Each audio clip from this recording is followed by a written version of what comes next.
এইবারে ভিডিওটা আমার প্রিয় কন্টেন্ট, যদিও প্রিয়াঙ্কা মানে বুঝতেই পারছো কার কথা বলছি, তো তার ভিডিও আসেনি। কালকে রাত্রে আমি একটা ভিডিও করেছিলাম ছন্দা, কল্পনা এবং অবশ্যই প্রিয়াঙ্কাকে নিয়ে, কারণ কালকে রাত্রে প্রিয়াঙ্কা তার ইনস্টাগ্রাম এবং ফেসবুকের আইডি যে মানে নেই, আপাতত নেই, টেম্পোরারি বেসিসে নেই, তো সেটা নিয়ে একটা কথা বলেছিল এবং তখন আমি এটার কিছু কথা বলেছিলাম এবং সেটাও বলেছিল যে ওই জন্য বলে না, কারণ ওর এই কথা শোনার পর মানে ওর জীবন থেকে দুটো জিনিস চলে গেছে, চলে যাওয়া কথাটা হয়তো ভুল, আপাতত স্থগিত, ফর দ্য টাইম বিং স্থগিত। এরকম ফেসবুকের কথা আমি আগেও বলেছি, এখনও বলছি, ফেসবুকে এরকম ব্যাপার প্রায় সময় হয়।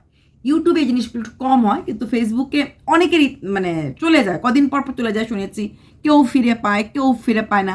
ইনস্টাগ্রামে রিমির প্রায় 1.5 লাখ না 2 লাখের মতো ছিল বোধহয় ফলোয়ার, ওর চলে গেছিলো, একবার না দুবার চলে গেছে। আমাদের সবার ভালো লাগার এবং আমার ভীষণ প্রিয় একজন ব্লগার প্রীতি, যার বোধহয় সব কিছু 7 লাখ 8 লাখ 9 লাখ থাকে, তার দুবার ইনস্টাগ্রাম আইডি চলে গেছে, তারপর আবার এনেছে, মানে অন্য নতুন আইডি ক্রিয়েট করেছে। তার মাঝখানে ফেসবুকের উপর তো রেগেই গেছিলো, একবার না দুবার চলে গেছে। তো এইগুলি আমি অনেকবার শুনেছি। হ্যাঁ, তো এই ফেসবুক আর ইনস্টার ক্ষেত্রে আমি কম শুনেছি, এটা সত্যি কথা। আমি ইনস্টার ক্ষেত্রে কম শুনেছি, আমার তো ইনস্টার ক্ষেত্রে আমি শুনিনি, কিন্তু ফেসবুকের ক্ষেত্রে আমি প্রায় সময় শুনেছি। হ্যাঁ, ইনস্টার ক্ষেত্রে আমি প্রীতির কথাটা শুনেছি। রিমিকে নিয়ে আমি ভিডিও করতাম, যেহেতু পিঙ্কির মেয়ে ছিল, তো ছিল না মানে পিঙ্কির মেয়ে, তো যখন ওর ইনস্টা আইডিটা চলে গেছিলো, ও মানে খুব কষ্ট পেয়েছিল, স্বাভাবিক, 2-3 লাখ বোধহয় ছিল, তো সেখানে কষ্ট পেয়েছিল এবং ওর ইনস্টাতে দারুণ ভিউজ হতো। পরে আরেকটা আইডি খুলেছে। হ্যাঁ, তো এরকম, এবং সবচেয়ে বড় কথা, এরপরে ওই আইডিটা ফেরত পেলেও, পুরোনো আইডিটা অনেক মাস পরে ফেরত পেয়েছে, কিন্তু সেটাতে আর ভিউজ হতো না, মানে যে একটা রমরমা ব্যবসা ছিল সেটা আর হতো না। তো এগুলি আমি জানি, তাই আর এগুলি নিয়ে কথা বলতে কষ্ট হয়, আর এগুলি নিয়ে কাউকে খোঁচা মারা বা ঠোকার কোনো প্রশ্নই আসে না। হ্যাঁ, আর নজর ইজ রিয়েল, যেটা কালকে আমি দিয়েছিলাম, কারণটা হচ্ছে নজর, নিজের নজর সবচেয়ে খারাপ নজর। আমরা নিজেদের, আমাদের ধর্মেও আছে যেরকম সন্তানদেরকে কখনো বলতে নেই আমার সন্তান খুব ভালো, আমার সন্তান দারুণ পড়াশুনো করে, আমার সন্তান খুব ব্রিলিয়েন্ট, মানে নিজেকে নিজে বড় বা বাহাবা দেওয়া যায় না। তো সেখানে আর ফেসবুকে প্রিয়াঙ্কা হয়তো অনেক সময় বড় কথা বলেছে, আমার মিলিয়ন মিলিয়ন ভিউজ, কিন্তু বাকি যারা আছে এরা কিন্তু এরকম করে বলতো না, অহংকারও দেখায়নি, কারণ প্রীতি সবসময় অমায়িকভাবে ভিডিও করে, কখনোই ও খুব বড় চ্যানেল বা খুব কিছু করতে পেরেছে কখনই বলে না, বরং উল্টো বলে আমি করতে চাই, আমি জীবনে অনেক ভুল করেছি, এরকম করে বলে আমাদের প্রীতি, সবসময় এরকম করে বলে। তো সেখানে ওর ওই কষ্ট, তবে হ্যাঁ, ও ভাঙে না, ওর ফেসবুক চলে গেল করে ফেলে, আরেকটা তৈরি করে ফেলে, ইনস্টা চলে গেল তৈরি করে ফেলে, চ্যানেল তো বলেই লাভ নেই, ওর যেহেতু এক্স হাজব্যান্ড এক্স বয়ফ্রেন্ডের সাথে ঝামেলা হয়, চ্যানেলগুলো ওদেরকে দিয়ে দেয়, নিজে চ্যানেল খোলার উইদিন 1 ইয়ার 3 লাখ 4 লাখ বানানো ওর কাছে কোনো বড় ব্যাপার না। তো ওই ব্যাপারগুলিতে না অভ্যস্ত হয়ে গেছে। তো এবার আসছি আমি কেন ভিডিওটা করতে এসেছি। কালকে একজন আমার কথা বলেছে, একজন লিখেছে, আমার কথাটা খুব খারাপ লেগেছে, যে প্রিয়াঙ্কার এই দুটো চ্যানেল চলে যাওয়ার পেছনে, মানে channel means Facebook ID and Insta ID, maybe ওই ছন্দার দিকে তীরটা, ছন্দার বর একটা সময় মানে টেকনিক্যালি সাউন্ড, আর ছন্দার বর হয়তো কখনো কোনো হেল্প করেছিল ওই ব্যাপার না, ভুল। ফেসবুক আইডি যখন খুলেছিল, ফেসবুকে যখন প্রথম টাকা পেয়েছিল, তখন ও ওই খামার বাড়িটা করছিল, মনে আছে, খামার বাড়িতে প্রথম দেখিয়েছিল যে এতদিন পরে ফেসবুক থেকে পয়সা পেলাম। তাই ছন্দার বর ওকে ইউটিউবের এখন যে চ্যানেলটা আছে, সে চ্যানেলটার গুগল অ্যাডসেন্স পেতে গেলে, টাকা পেতে গেলে আমাদের একটা প্যান কার্ড, ব্যাংকের কার্ড এগুলো দিতে লাগে। হ্যাঁ, যে আমি ইন্ডিয়ান নাগরিক, আমার রেসিডেন্সিয়াল অ্যাড্রেস এরকম দিতে লাগে কিছু, স্টেট ব্যাংকের একটা এগুলি দিতে লাগে টাকা পাওয়ার জন্য। তো সেটার ক্ষেত্রে যেহেতু ওর একটা অলরেডি চ্যানেল ছিল, তা এবং চ্যানেলটা ডিলিট হয়ে গেছিলো ওর, আমরা সবাই জানি যে প্রিয়াঙ্কার এটা বোধহয় সেকেন্ড না থার্ড চ্যানেল, যে চ্যানেলটা এখন বড় চ্যানেলটা। তো সেখানে দাঁড়িয়ে যেহেতু ওই প্যান কার্ড দিয়ে, ওইটা দিয়ে ওর অ্যাকাউন্ট খোলা হয়েছিল, এর জন্য একই প্যান কার্ড দিয়ে নাকি খোলা যায় না, এরকম কিছুটা বলেছিল, আমার কোনো আইডিয়া নেই। আমার একটাই চ্যানেল, এখন 2-3 চ্যানেল খুললে কী নিয়ম না নিয়ম জানি না, তবে হ্যাঁ, আমার সহ ক্রিয়েটারদের ম্যাক্সিমামেরই 2-3টে চ্যানেল, ফেসবুক ইনস্টা সবই আছে এদের কাছে, এবং এরা কোয়াইট অ্যাক্টিভও থাকে, ফেসবুকও অ্যাক্টিভ থাকে, ইনস্টা তো হ্যালো হাই করে, ভিউয়ারদের সাথে কথা বলে, জানি না ওরা কী করে টাইম ম্যানেজ করে, কিন্তু আমার তো আর কোথাও কিছু আমি নেই, তাই আমি এতটা কিছু ডিপে বলতে পারবো না। তবে হ্যাঁ, ছন্দার দিকে আঙ্গুল তুলবেন না, কারণ ছন্দা পরিষ্কার বলে দিয়েছিল যে প্যান কার্ডটা দিয়ে ওদের প্যান কার্ডটা দিয়ে অ্যাডসেন্সের জন্য অ্যাপ্লাই করেছিল। অ্যাডসেন্সে কী হয়, আমাদের একটা কিছু কাজ থাকে, আমি আর বললাম না, পুরো কথা বলা যায় না, আমি যেহেতু টেক চ্যানেল না, আমার এটা বলা নিয়ম না। তো কিছু কাজ থাকে, সেটাতে আমাদের এগুলি দিতে লাগে, সার্টিফিকেট এগুলি, মানে এগুলি প্রুফ দিতে লাগে। সেখানে ফেসবুক এবং ইনস্টা সম্পূর্ণভাবে প্রিয়াঙ্কা নিজের আইডি নিজের সব কিছু দিয়ে করেছে, কারণ ওই দুটো আলাদা জায়গা। ইউটিউবের সাথে যেরকম ইনস্টাগ্রামের কোনো রিলেশন নেই, ইনস্টাগ্রামের সাথে ফেসবুকের কোনো রিলেশন নেই। ইউটিউবের খাতে দরকার পড়েছে, এবং সেখানে কখনোই ছন্দা বলেনি যে আমি ফেসবুক বা ইনস্টাগ্রামেও হেল্প করেছি। তাই ছন্দার বর কোনো কিছু আইডি লক করা বা কোনো কিছু করেনি। প্লিজ গালাত ফেমিমে থাকবেন না, গুজব ছড়াবেন না, গুজবে কান দেবেন না। লোককে নিয়ে বাজে কথা বলতে গেলে আমরা কিন্তু থেমে থাকি না, কিন্তু এমন কোনো কথা বলবেন না যেন একটা মানুষ একদম টোটালি ভেঙে চুরমার হয়ে যায়। ছন্দা মেয়েটা কিন্তু এমনি প্রচুর প্রচুর ঝড়, প্রচুর কষ্টে আছে, তাই তার উপর দিয়ে আর আমফান তুফান নাইবা দিলেন। আর এইগুলি ফেসবুক আইডি আর ইনস্টাগ্রাম আইডি রিসেন্টলি অনেকেরই, শুধু রিসেন্টলি বলবো না, আমরা প্রায় সময় শুনি, গত বছরও শুনেছি, এর আগের বছরও শুনেছি, অনেকের শুনেছি, একজনের শুনিনি, তরির শুনেছি, দিয়া নাগের শুনেছি, এরকম প্রচুর প্রচুর শুনেছি। এগুলি হয়, এগুলি ওরা তুরন্ত নতুন পেজ বা নতুন আইডি খুলে তুরন্ত ওরা আবার অ্যাক্টিভ হয়। হ্যাঁ, অনেকের ভাগ্য সাথ দেয় না, প্রথম যেভাবে চলে সেইভাবে চলে না। আমরা যেরকম দেখেছি যে আরেকজন যে ওদের সঙ্গের ব্লগার ছিল, ওর নামও ওই প্রীতি ছিল, ওর চ্যানেলটা চলে যাওয়ার পর যখন ও চ্যানেলটা খুলেছে, 6 লাখের ওপর চ্যানেল ছিল, যখন চ্যানেলটা খুলেছে সেই চ্যানেলটা কিন্তু সেভাবে আর চলেনি। বা আমাদের প্রীতম, তারও একটা চ্যানেল চলে যাওয়ার পর, না তাদেরটা ইউটিউব থেকেই চলে গেছে, তারপরে যখন সে চ্যানেলটা খুলেছে আবার, কারণ ও চ্যানেল খুলেছিল তারপরে, কিন্তু সেইভাবে আর চ্যানেলগুলি চলেনি। আবার অনেকে, যেরকম আমাদের প্রীতি, মানে যা মণ্ডল কথা বলছি, ওর তো কোনো ব্যাপারই না। হ্যাঁ, যাদের গুণ, যাদের কোয়ালিটি থাকে, এদেরকে কেউ আটকে রাখতে পারে না, ওরা এগিয়ে যাবেই যাবে। একটা, দুটো, তিনটে, চারটে, কত অ্যাকাউন্ট যে গেল। ইনফ্যাক্ট আমাদের রিমি এখন ভিডিও করে না, রিমিরও কিন্তু একটা দুটো চ্যানেল, মানে 80,000 90,000 করার পরে এগুলিকে ডিলিট করে দিয়েছে, কখনো ভুলে উড়ে গেছে, তারপরেও কিন্তু ওর বেশিক্ষণ সময় লাগেনি একটা চ্যানেলকে 80,000 90,000 করে, যদিও এখন আর ও ভিডিও করে না, কিন্তু সেরকমভাবে ও কিন্তু ফটাফট গ্রো করতে পারে। হ্যাঁ, কিন্তু প্লিজ এরকম কথা ছন্দার সম্বন্ধে বলবেন না, ঠিক আছে? কারণ আর আমি ওই জায়গাটা ছন্দা কি বলেছিল ওইটা আমি হয়তো শেষের দিকে লেখাটা লাগিয়ে দেব যে কি বলেছিল। আচ্ছা, তারপর একটা কমেন্ট এসেছে, খুব হাসি উঠছে। অনেক দিন ধরেই লোকে চাইছে আমি যেন দীপালির এগেনস্টে কিছু বলি। একটা মানুষের এগেনস্টে যদি আমি রিয়েলি কোনো জেনুইন কথা না বলি, সমস্ত ব্লগারেরই কিন্তু কিছু জেনুইন ভিউয়ার্স থাকে, কিছু ক্লাসি ভিউয়ার্স থাকে, আর কিছু মাস ভিউয়ার্স থাকে। মাস ভিউয়ার্সরা বলবে হ্যাঁ সূর্য পশ্চিম দিকে উঠে, হ্যাঁ হাতির ঘরেই মশা হয়েছে। ক্লাসি ভিউয়ার্সরা কিন্তু তাদের দিমাগ দিয়ে, তাদের আইকিউ লেভেল দিয়ে বিচার করার চেষ্টা করবে। দীপালি যদি কোনো ভুল না করে, তাকে নিয়ে আমি মিথ্যা মিথ্যা কন্টেন্ট কি করে করব? ইনিয়ে বিনিয়ে কথা বললেই ভিডিও করা যায় না, বা ইনিয়ে বিনিয়ে কথা বললেই কন্টেন্ট করা যায় না। আজকে আমাকে একজন জিজ্ঞেস করেছে, মানে কমেন্ট করেছে, সে আমাকে প্রায় সময় বকাবকি করে, সে আমাদের প্রিয়াঙ্কার খুব দারুণ, আপনি কেন কিছু বলছেন না, কী নিয়ে বলছি না, আমি হাসবো না কাঁদবো ভেবে পাইনি। দীপালি নাকি কবে তার ভিডিওতে বলেছে আমি জানিও না, তার বয়স 35 বছর। তাহলে যদি এত কম বয়স ওর হয়, তাহলে দীপালির ছোট ভাই বোনের বয়স কত? আমার কমেন্টটা পাওয়ার পর মনে হচ্ছিল আমি ছোটবেলার অঙ্কের বই নিয়ে বসেছি। অমুকের বয়স যদি এত হয়, অমুক যদি এত টাইমে এত দূর, মনে পড়ে ডিস্টেন্স সারিসের ম্যাচগুলি, এত ঘন্টা এত দূর এত কিলোমিটার যায়, তাহলে এত কিলোমিটারে কদিন যাবে, আমার এরকম অমুকের বয়স যদি এত হয়, তার ছোট ভাই বোনের বয়স কত হবে? প্রথমত আমি এদের জন্মের সময় এদের পাশে ছিলাম না, এরা কোনোদিনও আজ পর্যন্ত বার্থ সার্টিফিকেট ইউটিউবে দেখায়নি, দেখিও থাকে আমি জানি না। তাহলে এই ব্যাপারে কোনো মন্তব্য করা কি আমার ঠিক? রইল বাকি 35 বছর হওয়া। দীপালি তার ভিডিওতে বলেছে মাত্র 15 বছর বয়সে বোধহয় ওর বিয়ে হয়ে গেছিল। আর দীপালির বড় মেয়েটার বয়স এবার বোধহয় ক্লাস 12 দেবে, আমি আন্দাজেই বললাম 18। 15 আর 18 হিসাব করলে 33।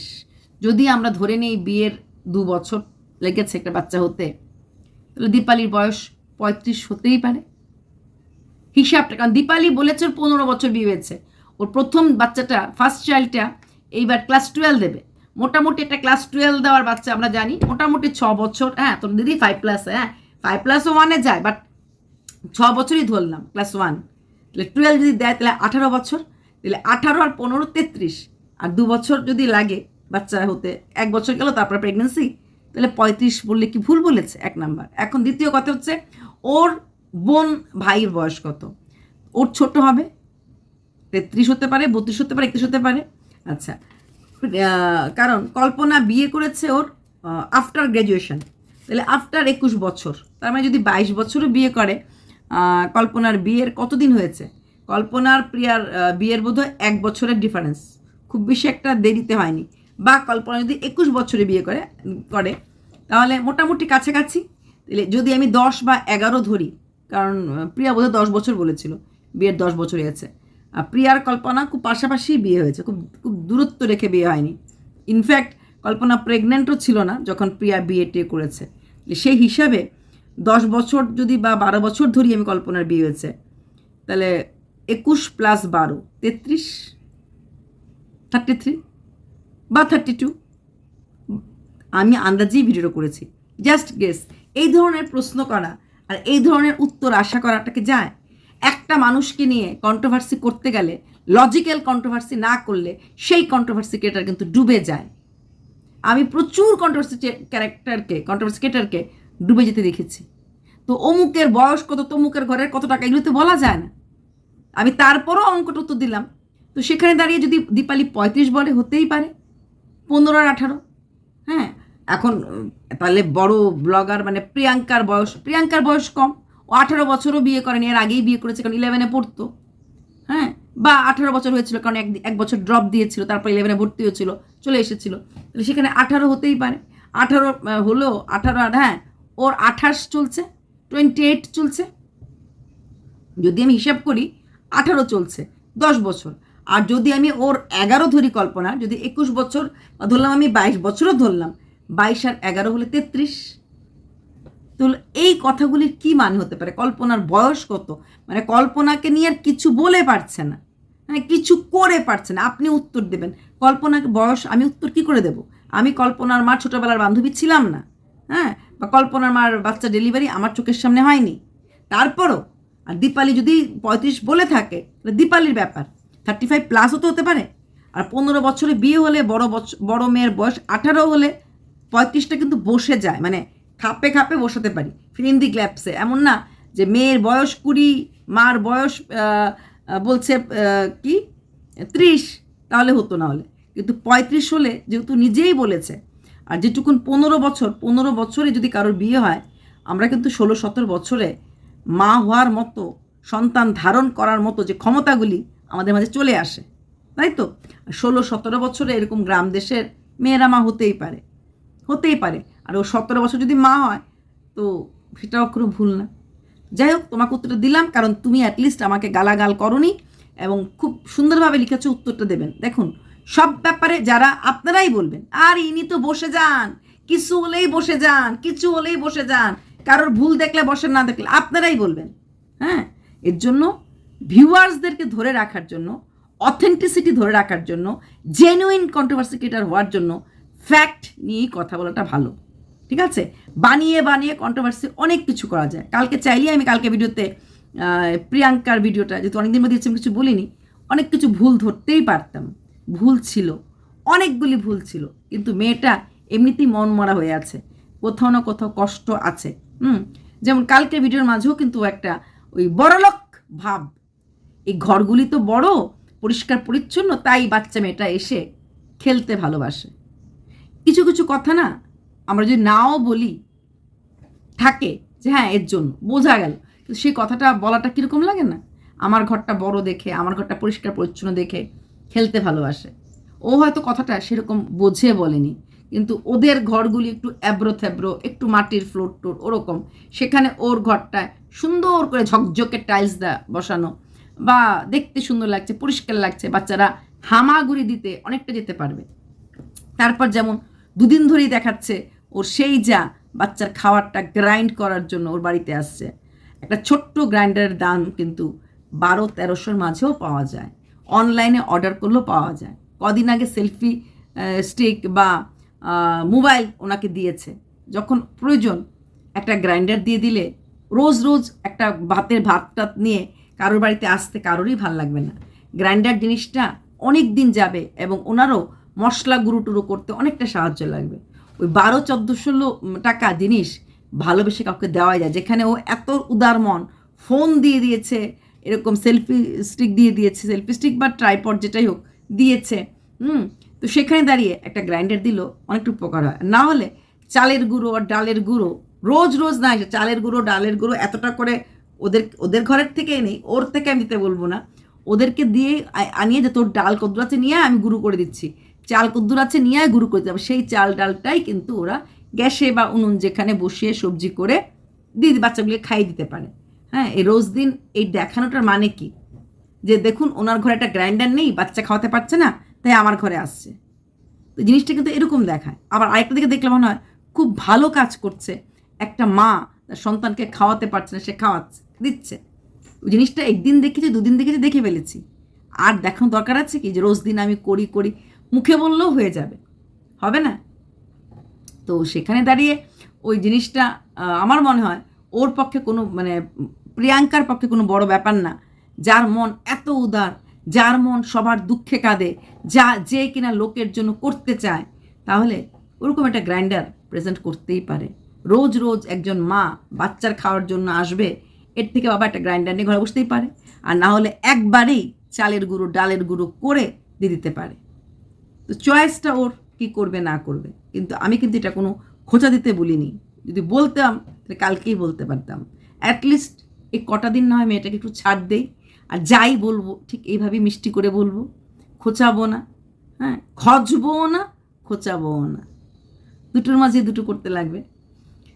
চলো কমেন্ট চাই, আর যে আমাকে প্রশ্নটা করেছো তাকে বলবো, হয়তো আমার উত্তর ভালো লাগবে না, এত বড় বড় মেয়ে আছে, তার বয়স 35 কেউ হ্যান কেউ অনেক কিছু বলবে।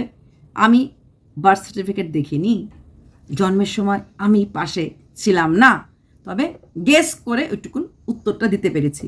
জানি না তোমাকে আমি খুশি করতে পারলাম কিনা, উত্তরটা পেয়ে তুমি খুশি হলে কিনা, আমি আমার তরফ থেকে চেষ্টা করেছি, বাকি ওপরওয়ালা জানে। ওপরওয়ালা নজর থেকে না কোনো কিছু লুকোনো যায় না। আমি ভেতরে কি, আমি বাইরে কি, আমি কতটা 2 নম্বরই কতটা 1 নম্বরই, উপরওয়ালা ঠিক টাইম মতো হিসাবটা বুঝে নেন। কারণ উনি আর যাই হন না, বেহিসাবি নন। অ্যাকাউন্ট সেকশনে লেখা থাকে কে কদ্দূর করছে, কার জন্য কতটুকুন রাখা আছে। ব্যালেন্স শিটের হিসাবটা না একদম ডামাডাম ফাটাফাট রাখে। চলো বাই।